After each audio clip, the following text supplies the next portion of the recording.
Did you think the secret to the world's most famous seasoning was hidden in a simple soybean? The journey begins with pure soybeans, soaked for 5 hours and steamed until perfectly softened. To start the alchemy, we mix the beans with toasted wheat flour and an ancient fermenting agent, Koji mold.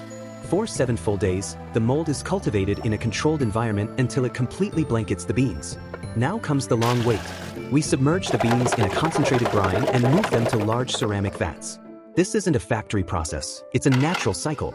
The mash is left to bask in the spring sun by day and breathe in the cool night dew. Every single day, the mixture is turned by hand to ensure the oxygen brings the flavors to life. After months of sun, air, and daily care, the dark, aromatic oil finally separates. No chemicals, no additives, just the pure essence of the earth.